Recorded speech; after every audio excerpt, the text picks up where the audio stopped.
देखिए, classical language क्या है यानी शास्त्रीय भाषा क्या है। तो अभी वर्तमान में जो है 11 भाषाओं को भारत सरकार द्वारा शास्त्रीय भाषा का मान्यता प्राप्त है। तो इसमें किस भाषा को हम शास्त्रीय भाषा कहेंगे ये जानना जरूरी है।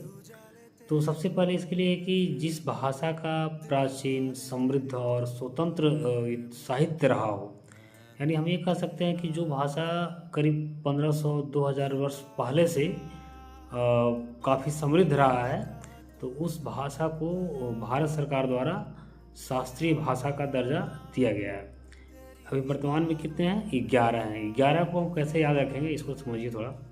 जैसे देखिए, अगर हम साउथ से चलेंगे आगे तो पूरा हम एक सबसे पहले मेन भाषा के रूप में ले लेंगे संस्कृत को, कि भारत का जो बहुत जो बड़े बड़े ग्रंथ लिखे गए हैं तो वो संस्कृत भाषा में लिखे गए हैं। तो जाहिर सी बात है वो तो एक समृद्ध साहित्य वाला भाषा है ही और प्राचीन भी है, तो उसको तो मान्यता मिला हुआ है ही संस्कृत को।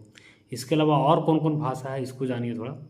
जैसे अगर हम साउथ से चलते हैं तो तमिलनाडु में तमिल भाषा, केरल में मलयालम भाषा, इसके अलावा ऊपर धीरे धीरे बढ़ेंगे उत्तर की ओर तो कर्नाटक में कन्नड़ भाषा है ना। जो आंध्र प्रदेश और तेलंगाना का क्षेत्र है उधर तेलुगु भाषा, महाराष्ट्र में मराठी। तो 5 लैंग्वेज तो उधर हो गया है कि नहीं। अब 5 वो हो गया और एक संस्कृत 6। अब 5 और आपको याद रखना है। 5 आप कौन कौन है?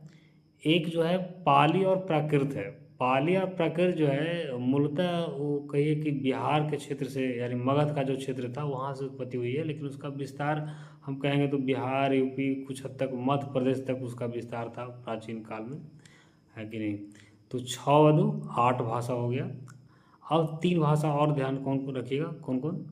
एक जो है उड़ीसा में ओडिया भाषा, और पश्चिम बंगाल जो एरिया है यानी कि बंगाल वाला तो बांग्ला भाषा, और एक असम वाला जो एरिया है उधर असमिया भाषा।